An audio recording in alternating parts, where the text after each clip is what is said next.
कोण सांगेल मला काय होतं होमवर्क? अच्छा, कोणी कोणी होमवर्क केला हात वर करा. बस थोड्याशाच मुलांनी होमवर्क केलाय, बाकीच्यांनी नाही केला. मुलांनो, मेक शुअर की तुम्ही रेग्युलर होमवर्क कराल, नाहीतरी काय होणार माहितीये, पुढे पाठ आणि मागे सपाट, मग एक्झाम मध्ये काहीच आठवणार नाही. मी दिलेलं होमवर्क रेग्युलर करणं गरजेचं आहे, कारण तुम्ही बघता की आपण जे शिकतोय त्याच्यामध्ये जे शब्द आहेत, हे जे शब्द आहेत, त्वरण, त्याच्यानंतर ना गुरुत्वाकर्षणाचा नियम, त्याच्यामध्ये पण ते समानुपाती, व्यस्तानुपाती, हे असेवाले शब्द काय आपण रेग्युलर नाही वापरत आपल्या दैनंदिन जीवनामध्ये एकमेकांशी बोलताना, बरोबर? त्याच्यामुळे तुम्ही जे शिकताय जर त्याची वारंवार उजळणी नाही झाली, रिवाइज नाही झालं, तर ते विसरून जाल तुम्ही. त्याच्यामुळे होमवर्क ह्याच्यासाठी दिला जातो की सेम डे तुम्ही त्याच दिवशी त्याची उजळणी कराल, तर ते तुमच्या परमनंट मेमरी मध्ये फिट होईल. तुम्हाला माहितीये ना, आपल्या मेंदूमध्ये टेम्पररी एक मेमरी असते आणि परमनंट मेमरी असते. काही गोष्टी आपण कधीच नाही विसरत आणि खूप साऱ्या गोष्टी हळूहळू वेळेनुसार विसरून जातो. ज्या गोष्टी आपण परत परत रिवाइज करतो स्वतः बरोबर, त्या गोष्टी आपण कधीच नाही विसरत, राईट? म्हणून सेम डे ला रिव्हिजन होणं खूप गरजेचं आहे. नंतर पण पाहिजे, पण सेम डे, ज्या दिवशी शिकलाय त्याच दिवशी रिव्हिजन व्हायला पाहिजे. ठीक आहे, तर ज्यांनी होमवर्क केलंय व्हेरी गुड, ज्यांनी होमवर्क नाही केलंय तर प्लीज होमवर्क करा, रेग्युलरली होमवर्क करा. अच्छा, तुमच्यापैकी कोणीतरी एक जण मी जो होमवर्कला क्वेश्चन दिलेला त्याचं उत्तर वाचून दाखवेल? पहिला प्रश्न हाच होता ना, की पूर्ण जगामधून जर आपली ही गुरुत्वाकर्षण शक्ती आहे तीच नाहीशी झाली तर काय काय होईल, काय बदल घडतील? तर कोण वाचेल कॅमेऱ्याच्या समोर येऊन? किंवा तुम्ही तिथेच बसून वाचलं तरी चालेल, फक्त नीट आम्हाला ऐकायला यायला पाहिजे. येस,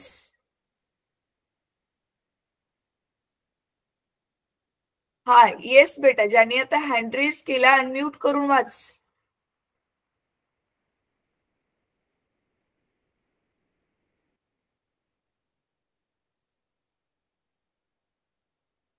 एक मिनिट.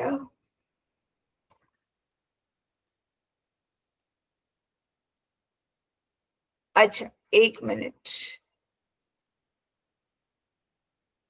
कोणीतरी हँड रेज केला, बरं ठीक आहे, काही हरकत नाही. मला जे काही कॅमेरा ऑन दिसतात त्यांच्यापैकी कोणी वाचणार आहे का? हात वर करा कोणाला वाचायचे. एवढ्या सगळ्या मुलांनी हँड रेज केलेलं होमवर्क केलंय म्हणून आता फक्त वाचून दाखवायचंय ते क्विकली. आपल्या जवळ वेळ कमी असतो ना ऑनलाईन मध्ये. लवकर लवकर कोण येईल समोर?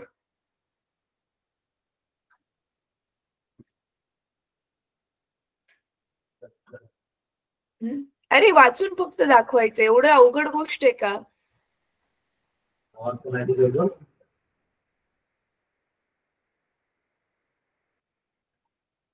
कोणाला वाचायचंय?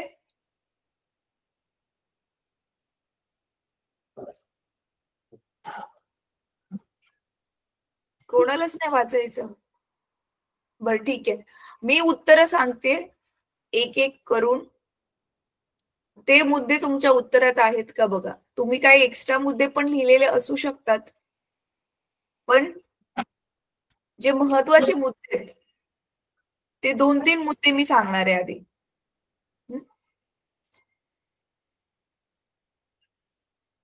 अच्छा, चला पहिला मुद्दा बघा. सूर्याच्या गुरुत्वाकर्षणामुळे, सूर्याची गुरुत्वाकर्षण शक्ती जी आहे त्या गुरुत्वाकर्षण शक्तीच्या मुळे सगळे जे ग्रह आहेत ते गोल गोल फिरतात आहेत सूर्याच्या भोवती. पण ती गुरुत्वाकर्षण शक्ती जर नाहीशी झाली तर काय होईल? सगळे ग्रह सूर्याभोवती गोल न फिरता एका सरळ रेषेत जायला लागतील. आणि त्याच्यामुळे काय होईल, ते सरळ रेषेमध्ये जाताना एकमेकांशी काय होईल, ते आपसामध्ये आदळतील. तर हा पहिला बदल होईल. आणि आपसामध्ये ग्रह आदळल्यावरती काय होईल ते तुम्हाला स्वतःलाच माहिती आहे. त्याच्यानंतर ना दुसरी गोष्ट, आपल्या पृथ्वीच्या भोवती वातावरण आहे, माहितीये ना तुम्हाला, वातावरणाचा थर आहे आणि तो फक्त पृथ्वीच्याच भोवती असा परफेक्ट असा वातावरणाचा थर. तो वातावरणाचा थर पृथ्वी बरोबर कोणी धरून ठेवलाय? गुरुत्वाकर्षण शक्तीने धरून ठेवलाय ना त्या वातावरणाच्या थराला पृथ्वीने. मग जर गुरुत्वाकर्षणच नाहीसं झालं तर तो पृथ्वीचा थर पण काय होईल, वातावरण उडून जाईल, पृथ्वीपासून लांब निघून जाईल. आणि वातावरण जर निघून गेलं तर मग काय होईल ते पण तुम्हाला माहिती आहे. त्याच्यानंतर ना माईक चालू करतो ना, तुमचा आवाज जाईल तिकडे. ओके, उत्तर द्यायचं राहिलं.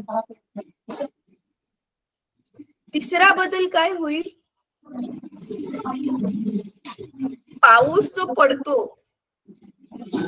गुरुत्वाकर्षणामुळे पाऊस येतोय ना पृथ्वीकडे, तो पाऊस पृथ्वीवर पडणारच नाही. मग चौथा बदल काय होईल,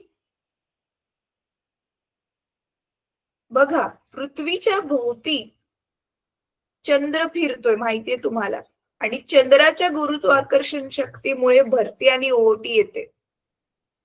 शिकलाय हे तुम्ही ऑलरेडी भूगोलमध्ये. येस. मग ते जे चंद्राच्या गुरुत्वाकर्षणामुळे जी भरती ओहोटी येते त्याच्यामध्ये पण बदल घडेल.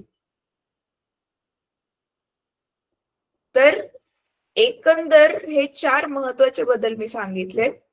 पण पहिलाच बदल लक्षात घेतल्यावर तुमच्या समजलं असेल तुम्हाला की जीवनच नाहीसं होईल. बरोबर आहे. तर आपल्याला जीवन जगण्यासाठी जसं बाकीच्या गोष्टींची गरज असते तसंच गुरुत्वाकर्षण बलाची खूप जास्त गरज आहे पृथ्वीवर राहण्यासाठी. म्हणू शकता की तुम्ही आपलं जीवन जे संभव आहे ते ह्या गुरुत्वाकर्षण शक्तीमुळे संभव आहे. बाकीचे पण खूप सारे फॅक्टर्स आहेत पण त्याच्यापैकी हा पण एक फॅक्टर आहे. ठीक आहे. चला आता ना मी आता तुम्हाला जे एक्सप्लेन केलं ते कोणाकोणाला समजलं, एक मिनिट. मी आता जे एक्सप्लेन केलं ते कोणाकोणाला समजलं जरा हात वरती करा. कॅमेरा ज्यांचे ऑन आहेत हात वर करा. कोणाकोणाला समजलं मी जे म्हटलं ते. गुरुत्वाकर्षण शक्ती जर नाहीशी झाली तर काय काय होईल, त्याचे 4 मुद्दे मी सांगितले. सगळे मुद्दे समजलेत? अरे हँड रेज करा, मला कसं कळणार हो की नाही. ज्यांना हो म्हणायचंय त्यांनी हात वर करा. गुरुत्वाकर्षण शक्ती नाहीशी झाल्यावर काय घडेल ते जे मी तुम्हाला 4 मुद्दे सांगितले. पहिला मुद्दा की सगळे जे ग्रह आहेत सूर्याभोवती न फिरता एका रेषेमध्ये जायला लागतील आणि त्याच्यामुळे त्यांची एकमेकांमध्ये काय होईल, टक्कर होईल. दुसरा मुद्दा काय सांगितलेला, आपलं पृथ्वीचं वातावरणच उडून जाईल. तिसरा काय सांगितलेला, पाऊस खाली नाही पडणार, पावसाचं पाणी. आणि चौथा मुद्दा काय सांगितलेला, भरती ओहोटी जी येते चंद्राच्या गुरुत्वाकर्षणामुळे त्याच्यामध्ये पण फरक पडेल. हे 4ही मुद्दे समजले ज्यांना हात वर करा. मोठा हात वर करा म्हणजे मला दिसेल. सगळेजण हात वर करायला लाजायची गोष्ट आहे का? काही जण करतात आहेत, काही जण स्माइल करतात आहेत. बरं ठीक आहे. चला तर आता पुढच्या टॉपिकला आपण सुरुवात करूयात. टेक्स्टबुक ओपन करा तुम्ही तुमचं. पाठ्यपुस्तक ओपन करून ठेवा समोर. त्याच्यामधल्या काही गोष्टी आपण गो थ्रू करूया आज आपण आणि त्याच्यानंतर ना पुढच्या टॉपिकला सुरुवात करू. बघा, हा तुमचा जो धडा आहे गुरुत्वाकर्षण. त्याच्यामध्ये आपण हा पहिलं बघितलं गुरुत्वाकर्षण म्हणजे काय हे एकदा तुम्ही जरा वाचून काढा ह्याला. त्याच्यानंतर बल आणि गती. बल आणि गतीमध्ये थोडं एक्सप्लेन केलेलं तुम्हाला, पण ह्याच्यावरती 9वी मध्ये पूर्ण धडा होता. तुम्हाला आठवते फिजिक्स मध्येच भौतिक शास्त्रामध्येच एक धडा होता गतीचे नियम. त्याच्यामध्ये बल काय असतं, त्याच्यानंतर बल लावल्यामुळे वस्तूची गती कशी आपण वेगवेगळ्या पद्धतीने चेंज करू शकतो, हे सगळं आपण गेल्या वर्षी शिकलेलो. ह्या वर्षी पण मी थोडस रिवाइज केलेलं ते, जास्त डिटेल मध्ये आपण नाही गेलो, पण हा आपण वर्तुळाकार गतीबद्दल जास्त बोललो. बरोबर. ही वर्तुळाकार गती काय असते हे मी तुम्हाला एक्सप्लेन केलेलं होतं. आता ह्याच्यामध्ये हे जे अभिकेंद्री बल वगैरे जे आहे ते आज आपण बघणारच आहोत, तर ती काळजी नका करू तुम्ही. अच्छा, आज आपण बघणार आहोत हे केपलरचे नियम. केपलर हा एक शास्त्रज्ञ आहे आणि तो आपल्या अंतराळात असणाऱ्या अशाच वेगवेगळ्या ग्रहांचा अभ्यास करायचा. त्यांनी ग्रहांची गती अभ्यासली, पृथ्वीची गती अभ्यासली सूर्याभोवती, आणि मग त्याने जे आहे त्या ग्रहांसाठीच त्यांच्या गतीबद्दलच काही नियम बनवलेले आहेत. तर ते नियम आपण एक एक करून समजून घेणार आहोत. ठीक आहे. आता जेणेकरून तुमच्या पुस्तकामध्ये हे त्यांनी व्यवस्थित एक्सप्लेन केले की केपलरचे नियम काय आहेत, तर तुम्हाला ह्याच्यावर 3 मार्काचा प्रश्न विचारू शकतात. केपलरचे नियम सांगून त्याला स्पष्ट करा म्हणून. त्याच्यामध्ये मग ही आकृती जी तुम्हाला दिसते ती आकृती काढणं सुद्धा गरजेचं आहे. चला तर एक एक करून आपण ह्याला समजून घेऊया. सगळ्यांनी पुस्तक समोर उघडून ठेवा, म्हणजे तुम्हाला स्वतःला बघण्यासाठी ते इझी पडेल. ठीक आहे. तर चला, एक पहिलं आधी त्याचं वाक्य वाचूया आणि त्याचा अर्थ समजून घेऊया, आणि मग त्याचं ते गणितीय सूत्र जे आहे ते आपण लिहूयात. ठीक आहे. आता बघा, पहिला नियम काय आहे. ग्रहाची कक्षा ही लंब वर्तुळाकार असून सूर्य त्या कक्षेच्या एका नाभीवर असतो. आता नाभी म्हणजे काय, केंद्रच. पण हे ज्यावेळी वर्तुळाकार आकार असतो, लंब वर्तुळाकार आकार असतो, साधं गोलवालं वर्तुळ नसून जेव्हा ते लंब वर्तुळ असतं, इंग्लिश मध्ये त्याला पॅराबोला म्हणतात. नॉर्मल वर्तुळ असतं त्याला सर्कल म्हणतात, आणि असं लंब वर्तुळ असतं त्याला पॅराबोला म्हणतात. आणि मग त्याच्या ना 2 नाभी असतात. 2 नाभी म्हणजे वर्तुळाचं कसं फक्त एक केंद्रक असतं, ह्याचे 2 केंद्रक असतात. आणि ह्या 2 केंद्रकापैकी एका केंद्रकावरती सूर्य असतो. इथे जसं तुम्हाला दिसते हा लाल लाल सूर्य, आणि त्याच्या भोवती मग हा जो लंब वर्तुळाकार आकार आहे त्याच्या बॉर्डरवर कुठला पण ग्रह फिरत असतो. तर पहिला नियम समजायला एकदम सोपा आहे. काय सांगतोय नियम, की सूर्याभोवती सगळे ग्रह वर्तुळाकार आकारामध्ये नाही फिरत आहेत, वर्तुळाकार रस्त्यावर नाही फिरत आहेत, तर ते लंब वर्तुळाकार रस्त्यावर फिरतात आहेत, आणि एका नाभीवरती सूर्य असतो. सिंपल. ठीक आहे. त्याच्यानंतर आता दुसरा नियम काय सांगतोय, ग्रहाला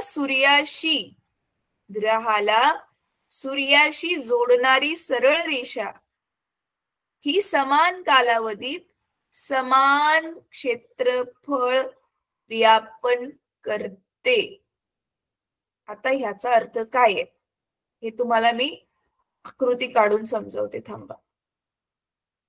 ग्रहाला जोडणारी रेषा, ग्रहाला सूर्याबरोबर जी जोडणारी रेषा आहे ती काय करते, समान कालावधीत समान क्षेत्रफळ व्यापते. ह्याचा अर्थ काय बघा, सांगते मी.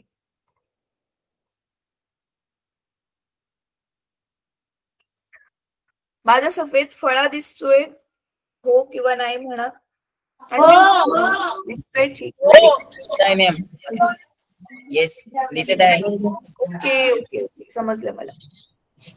चला तर आता बघूयात आपण ह्याचा अर्थ काय आहे.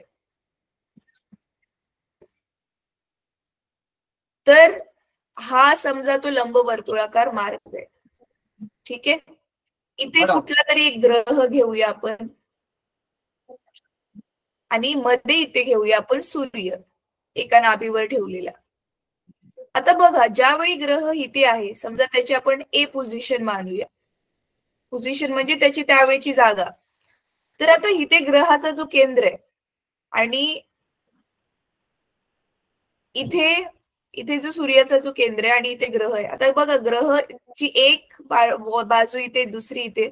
तर इथून आपण लाईन काढून अशी सूर्याशी जोडली आणि इथे लाईन काढून सूर्याशी जोडली. तर हे क्षेत्रफळ आहे.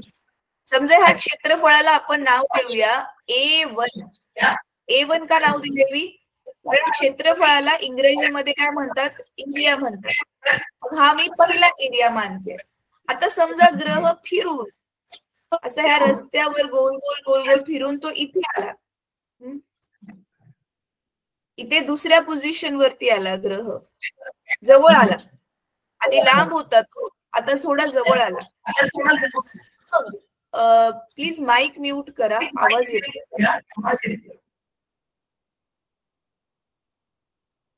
इथे आला. आता ह्याच्यामध्ये ह्याने आता इथे जे क्षेत्रफळ कापलं असेल म्हणजे इथलं जे क्षेत्रफळ असेल तर ह्याला आपण मानूया A2. तर मग केपलरचा नियम हेच सांगतोय. बघा ग्रह लांब असेल तर हे जे क्षेत्रफळ आहे असं एकदम खूप असा निमुळत्या त्रिकोणासारखं दिसेल आणि ज्यावेळी ग्रह जवळ आहे तर तो त्रिकोण असा मोठा दिसेल जरा आकाराने. राईट. तर पण दोन्ही पण केसेसमध्ये जे क्षेत्रफळ एकूण कापलंय म्हणजे A1 जो आहे तो A2 च्या बरोबर असेल. हेच आपला केपलरचा दुसरा नियम सांगतो की ग्रह कुठे का असेना पण तो सूर्या बरोबर जेवढं अंतर कापतोय जेवढं क्षेत्रफळ कापतोय त्या वेळेमध्ये ते समान असणार आहे. ठीक आहे. तर हा आहे दुसरा नियम. आता तिसरा नियम बघूयात आपण.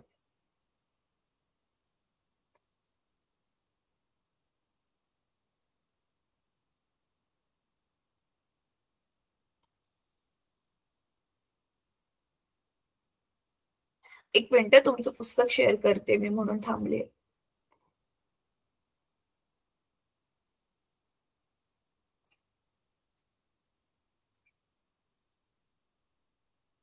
तिसरा नियम बघा आता काय सांगतोय. तिसरा नियम महत्वाचा आहे. ऍक्च्युली सगळेच नियम महत्वाचे आहेत पण तिसऱ्या नियमामध्ये सूत्र आहे आणि तो समजायला थोडासा बाकीच्या नियमांपेक्षा कठीण आहे. त्याच्यामुळे नीट लक्ष देऊन ऐका आणि समजून घ्या आणि पाठ करा त्याला. सूर्याची परिक्रमा करणाऱ्या ग्रहाच्या आवर्तकालाचा वर्ग हा ग्रहाच्या सूर्यापासूनच्या सरासरी अंतराच्या घनाला समानुपाती असतो. आणि ग्रहाचा जर आवर्तकाल हा T असेल तर आणि त्याचे ग्रहापासूनचे सूर्यापासूनचे त्याचे समजा सरासरी अंतर किती असेल R. तर T चा घन तुम्ही बघू शकता. समजा T चा वर्ग हा समानुपाती आहे R च्या घनला. आता हे तुम्ही गणितामध्ये समानुपाती काय असतं.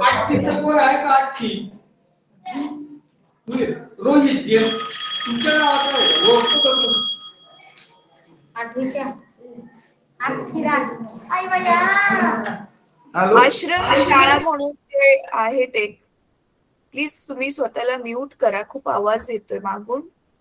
ते फोनची रिंग वगैरे वाजली त्याचा पण आवाज यायला. तुम्हाला बोलायचं असेल त्यावेळी तुम्ही अनम्यूट करा म्हणजे बाकीच्या वर्गाला डिस्टर्ब नाही होणार. आता हा जो तिसरा नियम आहे तुम्हाला आय नो थोडस डिफिकल्ट वाटलं असेल की नक्की हे काय आहे. आता पहिली गोष्ट आपण समजून घेऊया आवर्तकाल म्हणजे काय आहे. आवर्तकाल काय आहे तुम्ही हे शिकलाय ऑलरेडी. 7वी मध्ये शिकलाय. कोण सांगेल मला आवर्त काल काय असतो? तुम्हाला आठवते मी ते कंपनाची गती एक्सप्लेन करत होते. आधी तुम्ही जे शिकलाय ते आठवण करून देते. बघा, एक जो तुम्ही आहे तो नाद काटा घेतलेला, नाद काट्याला इंग्रजीमध्ये म्हणतात पेंड्युलम. तो नाद काटा काय करतोय? इकडे जातोय, परत महागारी येतोय, आणि परत इकडे जातोय, आणि परत महागारी येतोय, झोक्यासारखं. बरोबर आहे. आता ह्या पेंड्युलमचाच आवर्त काल म्हणजे टी तुम्ही शिकलेला. आता समजा तो हा बिंदू ए आहे, मधला बिंदू ओ आहे, आणि इकडचा बिंदू बी आहे. तर नाद काट्याने फिरायला सुरुवात केली ओ पासून. तर समजा तो आधी इकडे गेला, महागारी आला, आणि मग इकडे गेला, आणि परत महागारी आला ओ ला. म्हणजे त्याला हा पूर्ण रस्ता कव्हर करण्यासाठी त्याच्या ओरिजिनल पोझिशन जिथून तुम्ही सुरू केलेलं त्या नादकाट्याने त्याने तिथे महागारी यायला त्याला जेवढा वेळ लागला त्याला आपण म्हणतो आवर्त काल. आवर्त काळ म्हणतो आपण त्याला. का बरं? म्हणजे पूर्ण एक राऊंड, समजा सेम टू सेम जर त्याने ए पासून सुरुवात केली असती तर तो बी पर्यंत जाऊन परत महागारी यायला ए ला त्याला जेवढा वेळ लागला त्याला पण आपण आवर्त काळ म्हणू शकतो. म्हणजे काय? एक राऊंड पूर्ण करण्यासाठी कुठल्या पण वस्तूला जेवढा वेळ लागतो त्याला आवर्त काळ म्हणतात. इंग्रजीमध्ये त्याला टाइम पिरियड म्हणतात. Time period. जसं बघा आता शाळेमध्ये पण तुमचा तास असतो, पिरियड असतो, एवढ्या एवढ्या मिनिटाचा इथून ते इथपर्यंत गणिताचा पिरियड असेल, त्याच्यानंतर मराठी असेल, हिंदी असेल, सायन्स असेल. बरोबर. सेम तसंच तो कसं 30 मिनिटं 35 मिनिटं किंवा 40 मिनिटाचा फिक्स असेल तसं प्रत्येक ग्रहाला बघा सूर्याभोवती फिरायला किती वेळ लागतोय तो फिक्स आहे. बरोबर आहे. पृथ्वीला पूर्ण एक परिक्रमा पूर्ण करायला सूर्याभोवती किती वेळ लागतो सांगा बरं? 1 वर्ष. 1 वर्ष. येस, 365 दिवस लागतात. मग पृथ्वीचा आवर्त काळ किती झाला? सूर्याभोवती परिक्रमा करण्यासाठी मग पृथ्वीचा आवर्त काळ किती झाला? 365 दिवस. सेम ना, 1च वर्ष. एक राऊंड पूर्ण करण्यासाठी जेवढा वेळ लागतो त्याला आपण आवर्त काळ म्हणतो. ठीक आहे. आता आवर्त काळ काय आहे समजलं. आता परत एकदा ते वाक्य वाचा तुमच्या पुस्तकामधून. सूर्याची परिक्रमा करणाऱ्या ग्रहाच्या आवर्त कालाचा वर्ग हा ग्रहाच्या सूर्यापासूनच्या सरासरी अंतराच्या घनाला समानुपाती असतो. सूर्यापासूनच्या सरासरी अंतराच्या घनाला. आता हे सरासरी अंतर काय आहे ते समजून घेऊया.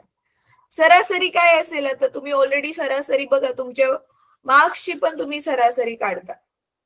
सरासरी काय असते? समजा आपल्याला 2 किमती दिलेत. समजा तुम्हाला ना 20 मार्काची आता परीक्षा होती. कुठले पण 3 विषय घेऊया. गणितामध्ये 20 पैकी 18 मार्क्स भेटले, सायन्स मध्ये 20 पैकी 15 मार्क्स भेटले, आणि इंग्रजीमध्ये समजा 20 पैकी 12 मार्क्स भेटले. तर ह्या तिघांची आपण सरासरी कशी काढणार? ह्या तिघांची बेरीज करून 3 ने भागणार. बरोबर हो की नाही? तर मग जे पण उत्तर येईल ती तुमची सरासरी असेल. तसंच आता आपण बघितलं की ग्रहाचा सूर्याभोवतीचा जो हा रस्ता आहे हा लंब वर्तुळाकार आहे, परफेक्ट वर्तुळ नाहीये. त्याच्यामुळे जसं आपलं परफेक्ट वर्तुळ असल्यावरती त्याची कशी एक फिक्स त्रिज्या असते ना, ही अशी आर. आता मला ना हे पेन्सिलने ड्रॉ करायला जरा मुश्किल आहे परफेक्ट वर्तुळ, पण समजून घ्या तुम्ही, हे परफेक्टच आहे. तर हे आर आहे, ही आर त्रिज्या फिक्स असते. बरोबर आहे. म्हणजे इथून हे केंद्राचं अंतर घ्या, इथून केंद्राचं अंतर घ्या, कुठे पण वर्तुळावरच्या कुठल्या पण बिंदूपासून केंद्रावरचं जर तुम्ही अंतर घेतलं तर ते साध्या वर्तुळामध्ये फिक्स असतं, वर्तुळाची त्रिज्या एकच असते, बरोबर आहे. पण इथे काय होतंय बघा, सूर्य समजा आपण इथे मांडला, पण समजा ग्रह इथे, तर हे अंतर वेगळं असेल. ग्रह इथे असेल तर हे अंतर वेगळं असेल. इथे जर ग्रह असेल तर ते अंतर वेगळं असेल.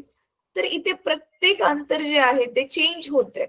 म्हणून आपण काय करतो, हे सगळी अंतर घेणार, त्या सगळ्या अंतरांची काय करणार, समजा आपण ही सगळी अंतर नाव दिलं R1, R2, R3 अशी जेवढी पण अंतर आहेत तेवढी सगळ्यांची टोटल करून टोटल जेवढी अंतर घेतली त्याला आपण त्या आकड्याने, समजा आपल्या जवळ अशी n अंतर आहेत, किती आहेत माहिती नाहीये, म्हणून जेव्हा माहिती नसतं त्यावेळी आपण x मानतो ना.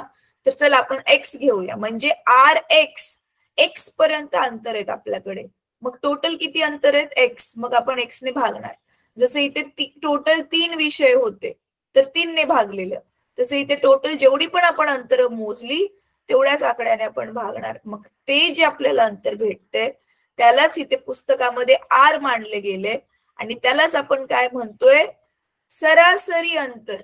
सूर्यापासूनच त्या ग्रहाचं हे काय आहे, सरासरी अंतर आहे. कळलं सरासरी अंतर काय असतं. तर ह्या पूर्ण नियमामध्ये 2च शब्द महत्वाचे आहेत.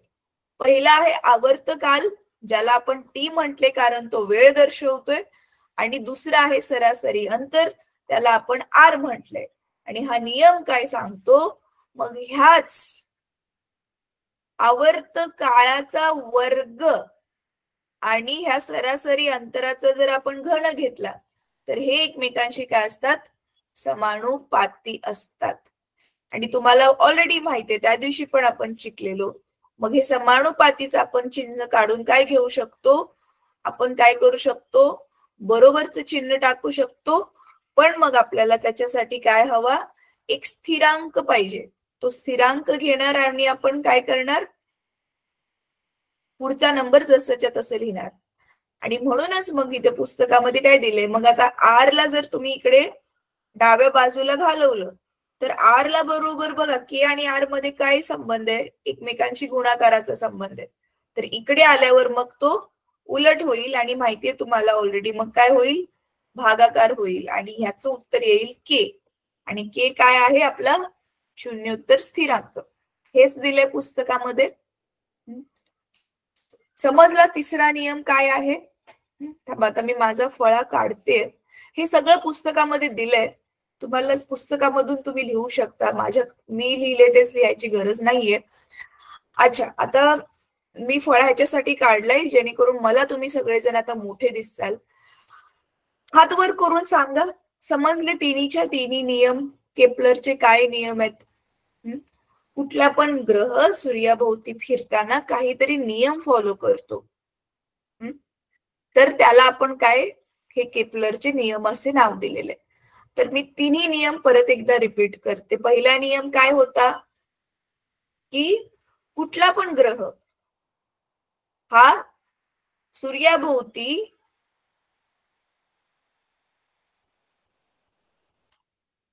सरळ वर्तुळामध्ये, म्हणजे नॉर्मल आपलं जे गोल वर्तुळ असतं, तर गोलाकार रस्त्यावर, वर्तुळाकार रस्त्यावरती न फिरता तो कसा फिरतोय, लंब वर्तुळाकारामध्ये फिरतोय, बरोबर आहे. मग आता ते लंब वर्तुळ असल्यामुळे त्याला 2 नाभी असतात. 2 नाभी म्हणजे काय रे, 2 केंद्रक असतात. पण त्याला केंद्रक नाही म्हणत, नाभी म्हणतात. तर त्या 2 केंद्रकापैकी तो एका केंद्रकाला ठेवलेला असतो. आता इथे 2 कोणते वाले आहेत, मग परत एकदा सांगतो. हे बघा, कुठल्या पण लंब वर्तुळाकारामध्ये ना, एक ह्या बाजूला आणि एक ह्या बाजूला अशा 2 नाभी असतात. ठीक आहे, इथे एक असतं आणि इथे एक असतं. तर त्या नाभीला इंग्रजीमध्ये फोकस म्हणतात, म्हणून ह्याला एक F1 नाव देतात आणि ह्याला F2 नाव देतात. मग हा सूर्य एकतर इथे असेल किंवा इथे असेल, दोघांपैकी एका ठिकाणी असतो तो, आणि मग त्याच्या भोवती मग तो ग्रह फिरतो. मग हाच केपलरचा पहिला नियम काय होता, की ग्रह वर्तुळाकार गतीमध्ये न फिरता लंब वर्तुळाकार गतीमध्ये फिरतात सूर्याभोवती, आणि सूर्य हा जो एका नाभीवरती ठेवलेला असतो. ठीक आहे, पहिला नियम. दुसरा नियम काय होता की सूर्यापासून त्या ग्रहापर्यंत, ग्रहाच्या ज्या दोन्ही बॉर्डर आहेत, आपण लाईन खेचल्या तर त्याच्यामध्ये जे क्षेत्रफळ कव्हर होते मधलं, तर ते प्रत्येक वेळी समान वेळेसाठी समान क्षेत्रफळ असतं.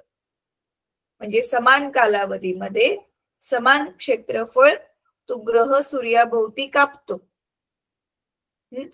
तसं पण बघा सिंपलच आहे ना. त्या दिवशी आपण एक समान गती काय असते शिकलेलो होतो, आणि वर्तुळामध्ये एक समान गती काय असते ते पण बघितलेलं होतं. आता तुम्हाला ऑलरेडी माहितीये, एवढं वर्षानुवर्ष जो पण ग्रह पृथ्वी सूर्याभोवती फिरतोय, जसं पृथ्वी सूर्याभोवती फिरते, एक समान गतीने ते फिरतात. कधी तुम्ही ऐकलंय न्यूज मध्ये की पृथ्वी अचानक फास्ट धावायला लागली सूर्याभोवती, किंवा पृथ्वीची गती स्लो झाली, किंवा दुसऱ्या कुठल्या ग्रहाची गती कमी जास्त झाली? नाही ऐकलं, राईट? एक समानच गतीने ते फिरतात. त्याच्यामुळे मग एक समानच अंतर कापणार ना. एक समान गतीचं आपलं उदाहरण काय आहे, म्हणजे अर्थ काय आहे? समान वेळेत समान अंतर कापतो.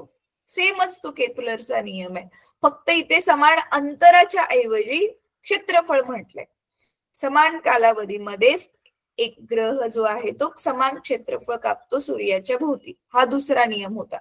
आणि तिसरा नियम मी आता जस्ट तुम्हाला एक्सप्लेन केलं की ग्रहाचा जो आवर्त काळ आहे तो ग्रहाच्या सूर्यापासूनच्या सरासरी अंतराच्या घनाला समानुपाती असतो.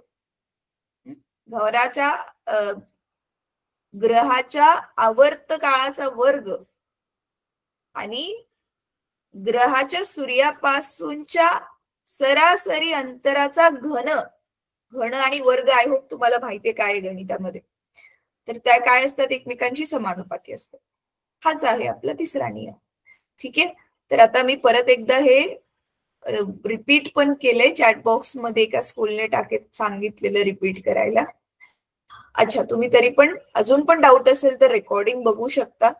अच्छा, मला सांगा आता, ज्यांना आता हे समजले केपलरचे 3 नियम, त्यांनी हात वर करा. इझी होते हे. जसेच्या तसे नियम तुमच्या पुस्तकामध्ये लिहिलेत, परीक्षेमध्ये विचारल्यावर सेम टू सेम तसंच छापायचंय आणि आकृती पण काढायची. आता ह्याच्यामध्ये मुलांनो ट्राय करा की तुम्ही तुमच्या भाषेमध्ये उत्तर नका लिहू, पुस्तकामध्ये दिले जसंच्या तसं पाठ करा. कारण जे नियम असतात, व्याख्या असतात, आपल्याला शब्द न शब्द जेवढं आपण तसंच्या तसं पाठ करू तेवढे तुम्हाला परफेक्ट मार्क्स मिळतील. परफेक्ट म्हणजे जेवढ्या मार्काचं ते विचारले तेवढेच्या तेवढे मार्क्स, फुल मार्क्स मिळतील. ठीक आहे, कारण आपण स्वतःच्या भाषेत लिहिणं तसं पण अवघड आहे. आता आवर्त काळाला स्वतःच्या भाषेत आपण काय म्हणू शकतो का? दैनंदिन जीवनात आपण आवर्त काळ हा शब्दच नाही वापरत, वर्ग, घन हे शब्द पण नाही वापरत. त्याच्यामुळे पुस्तकामध्ये जे शब्द दिले तेच तुम्ही वापरा. ठीक आहे, चला आता पुढे जाऊयात, आपण पुढच्या टॉपिक वरती जाऊयात. अच्छा, पहिला होमवर्कचा प्रश्न लिहून घ्या. मग जो मी तुम्हाला सांगितलं, आता जे शिकवलं तेच एक्झाम मध्ये येऊ शकतं, तर तोच होमवर्कचा पहिला प्रश्न आहे. मी प्रश्न बोलते, पटकन लिहून घ्या. चला, डिक्टेट करते मी प्रश्न, लिहून घ्या पटकन सगळ्यांनी.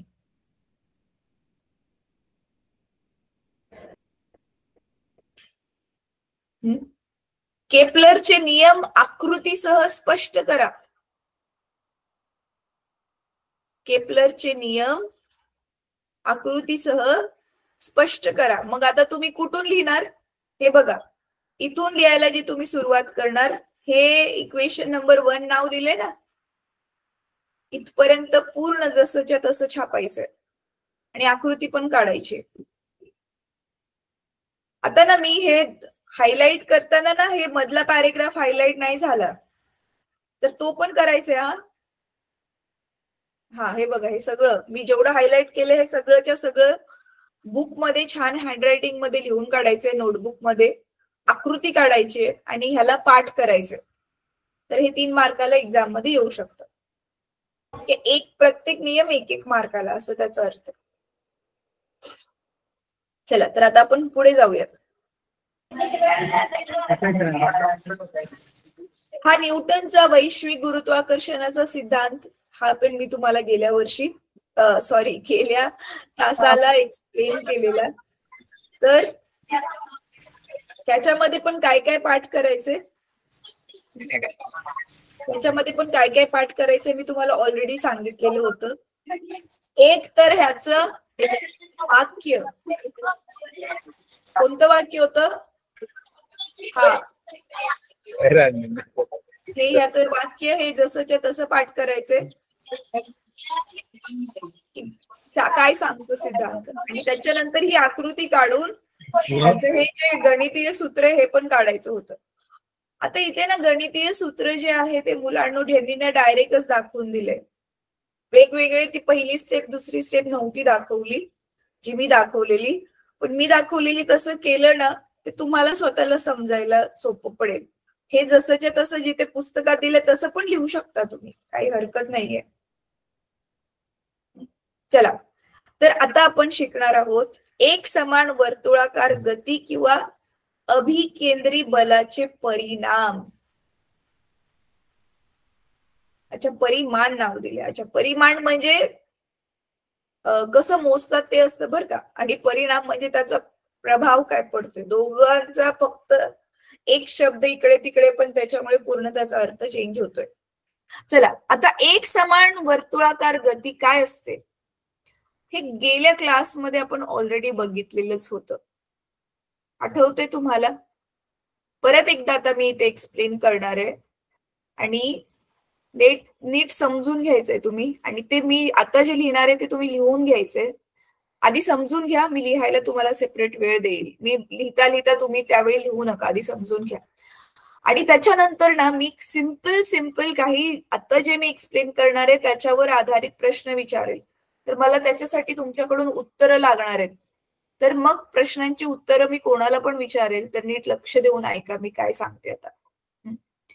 आता सगळ्यात आधी परत एकदा आपण रिपीट करूया की पहिले तर एक समान गती काय आहे ते बघूया आणि नंतर बघूया एक समान वर्तुळाकार गती काय असते.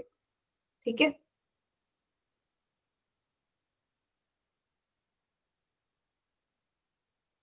माझा फळा दिसतोय सगळ्यांना? दिसतोय? ठीक आहे. चला हा ठीक आहे. हे बघायला तुम्हाला थोडी मजा वाटत असेल ना, असा वाला फळा. आणि माझा डस्टर पण बघा, मी डस्टरची साईज माहितीये, जेवढा जोराने मी फिरवणार डस्टरची साईज आपोआप वाढते.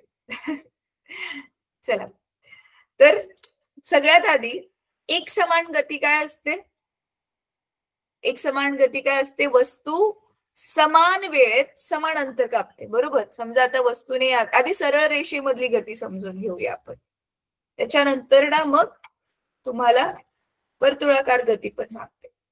तर आता समजा इथे वस्तू ए वरती आहे, ती गेली बी वरती, 100 मीटर अंतर कापलं 2 सेकंदामध्ये.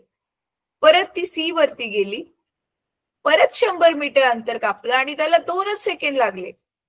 परत डी वर गेली, परत 100 मीटर आणि 2 सेकंड लागले. तर तुम्ही बघू शकता समान वेळेमध्ये 2-2 सेकंदामध्ये समान अंतर म्हणजे 100 अंतर कापलंय. मग ह्याला आपण काय म्हणतो? एक समान गती. आणि ही एक समान गती ज्यावेळी वस्तू जात असते एक समान गतीमध्ये, त्यावेळी त्या वस्तूचा वेग हा नेहमी काय असतो? स्थिर असतो. म्हणजे वस्तू त्याचा स्पीड कमी जास्त केला तर ऑब्व्हियसली ना स्पीड वाढवलं जास्त अंतर कापेल, स्पीड कमी केल्यावरती कमी अंतर कापेल. मग एक समान गतीने जर जायचंय, नावच आहे एक समान गती, म्हणजे त्या काय आहे त्या वस्तूचीच वेग जो आहे तो सेम असेल. म्हणजे समजा ए पासून बी पर्यंत जाताना वस्तूचा वेग होता 20 मीटर प्रति सेकंड. 20 मीटर पर सेकंड. तर बी पासून सी पर्यंत पण तोच असेल, सी पासून डी पर्यंत पण तोच असेल. राईट. आता तुम्हाला आठवतंय ज्यावेळी आपण वस्तूचं एका रेषेमधली ही जी गती आहे तिचा अभ्यास करत होतो, रेक्टिलिनियर मोशन ज्याला इंग्रजीमध्ये म्हणतात, म्हणजे सरळ रेषेची गती, एक रेषीय गती आपण ज्यावेळेस अभ्यास करत होतो तर आपण कुठले कुठले लेटर्स इंग्रजी मधले वापरलेले, अंतरासाठी आपण एस वापरलेलं आणि विस्थापनासाठी आपण एस बार वापरलेलं. विस्थापन वेक्टर आहे ना, वेक्टर म्हणजे ती सदिश राशी आहे म्हणून दिशा असते, म्हणून दिशा दर्शवण्यासाठी आपण त्याच्या डोक्यावर ॲरो टाकतो. सेम टू सेम वेळेसाठी आपण टी वापरलेलं. त्याच्यानंतर ना चालीसाठी जर तुम्हाला आठवतंय, चालीसाठी आपण व्ही वापरलेलं आणि वेगासाठी आपण व्ही बार वापरलेलं. चाल परत सदिश राशी आणि अदिश राशी आणि वेग सदिश आहे म्हणून दिशा दाखवण्यासाठी डोक्यावरती असं त्याचा आरो असतो, त्याला आपण बार म्हणतो इंग्लिश मध्ये. तर आता हा जो तुमचा एक रेषीय गतीमध्ये असणारा जो वेग आहे, असे आपल्याकडे आता दोन दोन वेग असणार आहेत. किती? टोटल 2 वेग असणार आहेत ज्यावेळी वस्तू वर्तुळाकार गतीमध्ये जाते. आता तेच आपण समजून घेणार आहे. त्याच्यानंतर सरळ रेषेमध्ये जाताना वस्तूकडे होतं त्वरण. त्वरणाला आपण ए बारने दाखवलेलं, आठवते ना त्वरण काय असतं? तर हे जे त्वरण आहे काय आहे? ही परत सदिश राशी आहे म्हणून आपण हिला डोक्यावरती काय दाखवलंय? हा ॲरो दाखवलाय. तर हे त्वरण आहे, हे पण आता 2 प्रकारचं असणार आहे. कशामध्ये? वर्तुळाकार गतीमध्ये. ठीक आहे. तर आता तेच तुम्हाला समजून घ्यायचंय. तर आता नीट लक्ष देऊन बघा की अरे वेग 2 कसे काय होणार आहेत, त्वरण पण 2 त्वरण होणार आहेत, ते कसे काय होणार आहेत, आता ते नीट समजून घ्यायचंय. आता बघा, समजा हे केंद्रक आहे.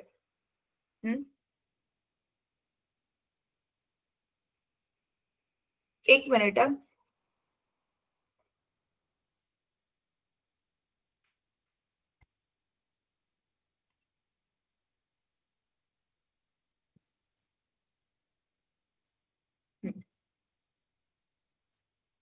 चला आता परफेक्ट वाला सर्कल भेटलं मला.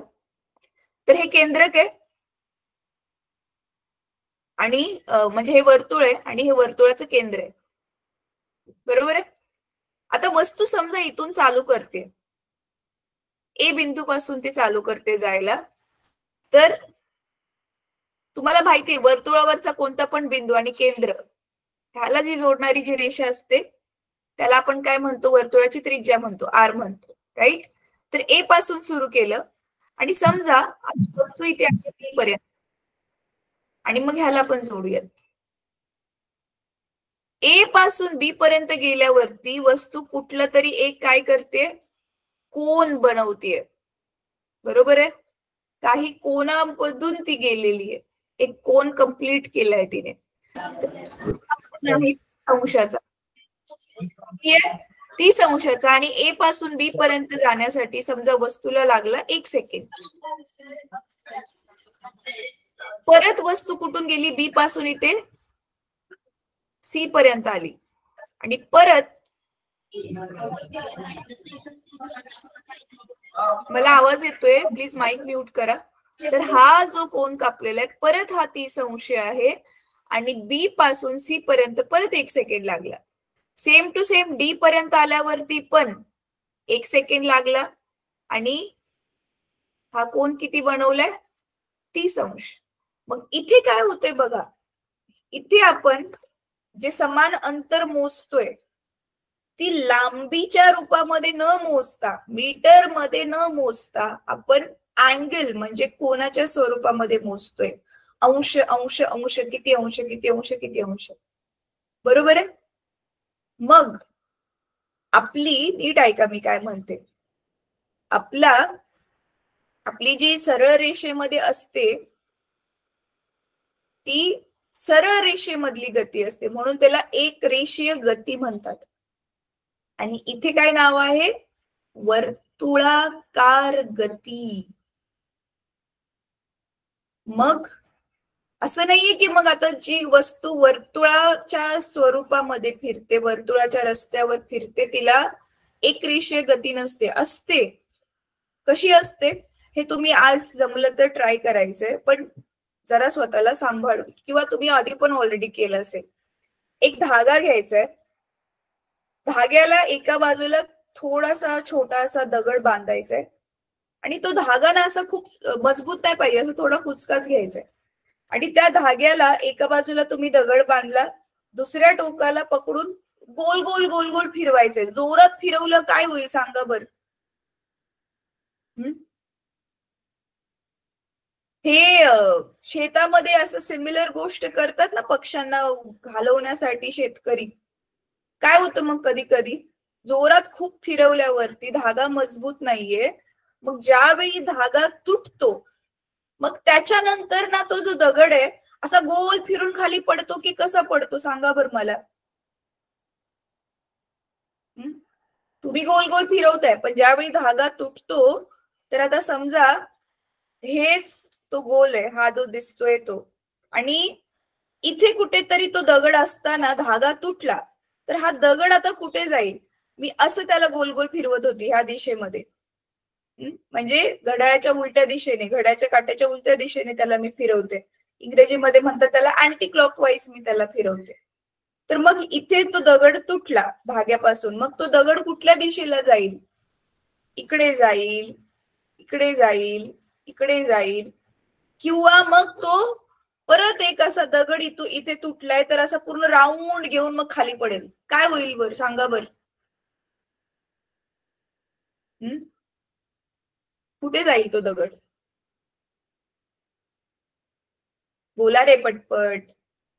बर ठीक आहे, तुम्ही ट्राय करून बघा. सध्या मी सांगते, तो जो दगड आहे ना आपण ह्या दिशेमध्ये फिरवतोय ना, असं ह्या दिशेमध्ये फिरवतोय, मग ज्या दिशेमध्ये आपण फिरवतोय त्याच दिशेमध्ये जाईल, पण तो तुटल्यानंतर ना सरळ रेषेमध्ये जाईल, गोल नाही जाणार. तर समजा आता दगड इथून तुटला तर तो इकडे असा सरळ जाईल.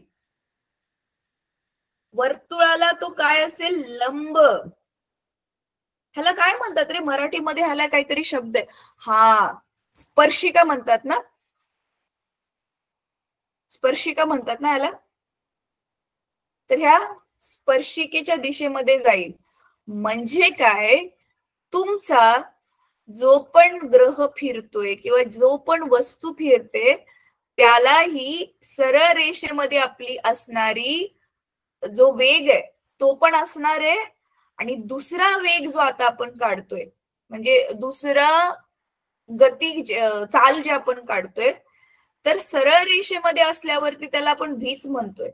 पण ज्यावेळी आपण ही कोनाच्या रूपामध्ये काढतोय ना गती, तर त्याला आपण ह्या अक्षराने दर्शवतो. ह्याला म्हणतात ओमेगा. काय म्हणतात ह्या अक्षराला? ओमेगा. हा आपला नॉर्मल इंग्रजी मधला डब्ल्यू नाहीये बर का. हा, तो इंग्रजी मधल्या आपल्या स्मॉल डब्ल्यू सारखा दिसतो, पण त्याला ओमेगा म्हणतात. आणि आपली नॉर्मली काय होतं? अंतर भागिले वेळ असतं ना, चालीचं सूत्र काय आहे आपल्या? अंतर भागिले वेळ. इथे पण तेच आहे, पण इथे आपण काय घेणार आहे?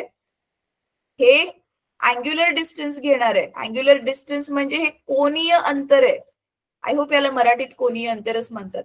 तर ते किती आहे? थीटा घेतोय आपण. किती एक्झॅक्टली आपण माहिती नसणार आहे, तर इन जनरल आपण त्याला नाव देतोय थीटा. कुठल्या पण कोणाला आपण थीटा नाव देतो ना, तर त्याला नाव देतोय थीटा, आणि त्याच्यासाठी त्याला लागणारा जो वेळ आहे आपण तो घेतोय टी. इथपर्यंत कळलं? ह्या ओमेगाला जे आहे ह्याला इंग्रजीमध्ये म्हणतात अँग्युलर स्पीड. अँग्युलर स्पीड म्हणजे कोनीय चाल. काय म्हणतात? कोनीय चाल. आता ही अदिश राशी आहे, ह्याच्यामध्ये आपण कोण मोजतोय डायरेक्ट 10 अंश आहे, 20 अंश आहे, किती अंश आहे, ह्याला दिशेची गरज नाहीये. ठीक आहे. पण मग ज्यावेळी दगड तुटून सरळ रेषेमध्ये जाणार आहे तो पण काही स्पीडने लांब जाऊन पडणार आहे ना, लगेच खाली नाही पडणार, कुठल्या तर स्पीडने तो जाणार आहे. मग तेच जे स्पीड आणि ज्या दिशेमध्ये जाणार आहे त्यालाच आपण काय म्हणतोय, मग आपली नॉर्मल जी गती एक रेषीय गती होती तीच ती एक रेषीय गती आहे. त्याच्यामुळे वस्तू ज्यावेळी वर्तुळाकार गतीमध्ये फिरते, मी म्हटलेलं ना आपल्याकडे दोन वेग असणार आहेत आणि काय असणार आहेत, दोन त्वरण असणार आहेत. तर हेच ते दोन वेग आहेत, एक आहे ओमेगा आणि दुसरा आहे आपला नॉर्मल असतो तो व्ही. तर दोन वेग झाले. इथपर्यंत समजलं सगळ्यांना? ठीक आहे. अजून ह्याच्या पुढचं जे त्वरण वगैरे ना ते तुम्हाला 11वी-12वीला, आता ते नाही मी एक्सप्लेन करते तुम्हाला.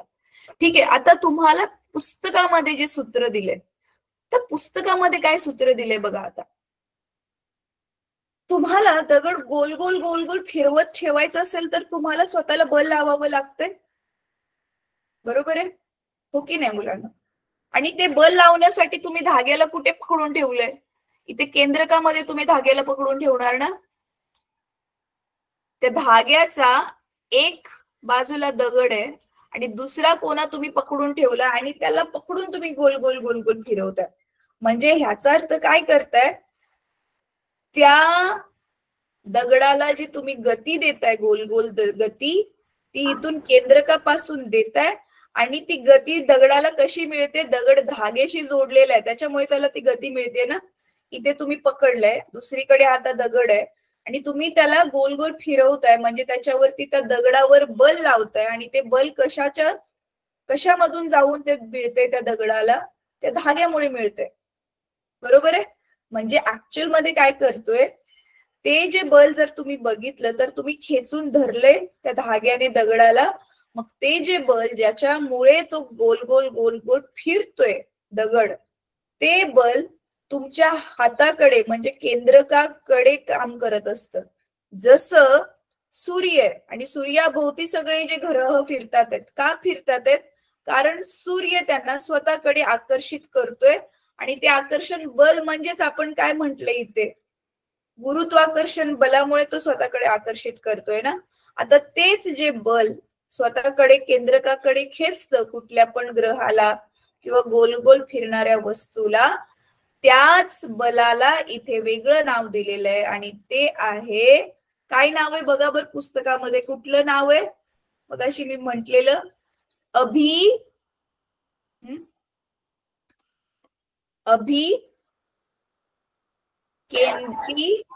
बल. अभिकेंद्री बल.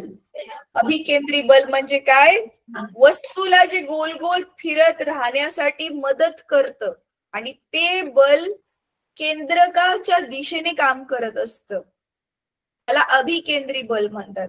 आणि हे अभिकेंद्री बल ह्यालाच इंग्रजीमध्ये काय म्हणतात, सेंट्रीपिटल फोर्स. आता पुस्तक दाखवते तुम्हाला.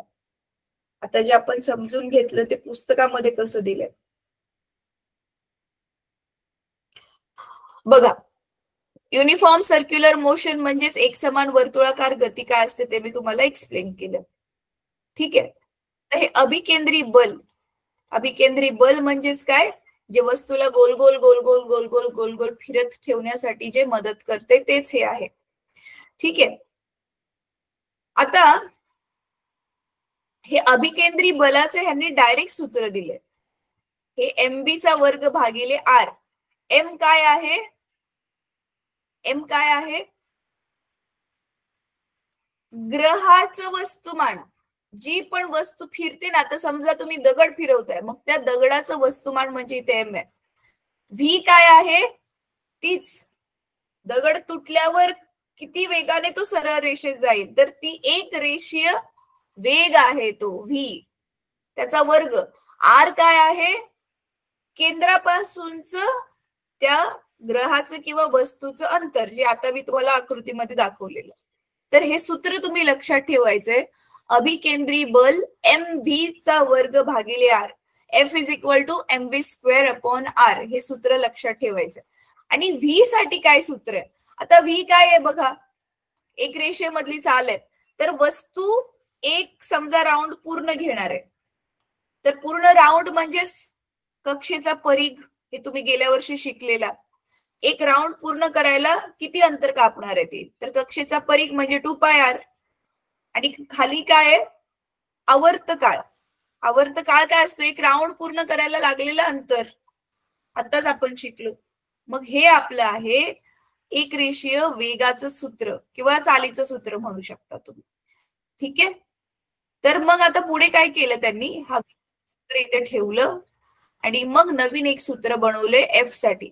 आता हे सूत्र जे बनवलंय ना, हे तुम्हाला आता मी पुढच्या क्लासमध्ये परत एकदा बनवून सांगते. ठीक आहे. हा वाला जो पोर्शन आहे ना, हे गणिताची एवढी सगळी सूत्र आहेत, हा वाला पोर्शन मी परत एकदा नेक्स्ट क्लासमध्ये घेईल आणि त्याच्यावर आधारित खाली जी गणित दिलीत आपण मग ती पण बघू. ठीक आहे. तर मी आजचा होमवर्क काय आहे, आता 12:30 वाजले, आपण क्लास संपवायला लागेल इथे. होमवर्क असा आहे मुलांनो की पहिली गोष्ट तो केपलरचे नियम होते ते छान लिहून काढायचे, त्यांनी पाठ करायचे. तो पहिला होमवर्क आहे. आणि दुसरा काय होमवर्क आहे, आता आपण जे एक समान वर्तुळाकार गती आणि अभिकेंद्री बल हा जो टॉपिक बघत होतो ना, तो टॉपिक व्यवस्थित वाचून काढा.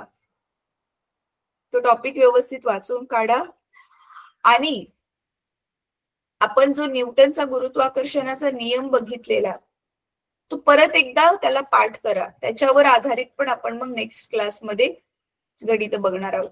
तर आजचा तसं म्हणायला गेल्यावरती वाचन काढायचे आणि रिव्हिजन करायचे 2 टॉपिक आहेत. अभिकेंद्री बलवाला टॉपिक आणि न्यूटनचा गुरुत्वाकर्षण नियमवाला टॉपिक. ते वाचायचेत, पाठ करायचेत आणि केपलरचा नियम लिहून पण काढायचा आणि पाठ पण करायचे. तर असे टोटल 3 होमवर्क आहेत आज. ठीक आहे. चला आता मी स्वतःला लहान करते म्हणजे तुम्ही सगळे मला मोठे दिसाल. सांगा मला आता आज शिकवलेलं अभिकेंद्री बलवाला थोडंसं नसेल जरी समजलं इट्स ओके. पुढच्या क्लासमध्ये आपण परत त्याला बघणारच आहोत. बाकी सगळं शिकवलेलं ज्यांना ज्यांना समजलं मोठा हात वरती करा. कोणालाच नाही समजलं? कोणीच हात नाही वर करत आहे. आम्हाला फक्त नरेंद्र राठोड नावाने ज्या शाळेने जॉईन केले ते, हा, परत सुलतानपूर नावाने ज्यांनी जॉईन केले त्यांचे हात दिसतात आहेत. HM शादा वन आश्रम, बाकी सगळेजण नुसते स्माइल देतात बघून. ठीक आहे. चला, ज्यांना समजलं नसेल पण थोडंफार काही जे की आपण ऑनलाईन भेटतोय, तुम्ही रेकॉर्डिंग घ्या आणि रेकॉर्डिंग बघा परत एकदा. ठीक आहे. तर चला आजचा क्लास आपण मग इथेच थांबूया मुलांनो. होमवर्क पक्का करा. आपण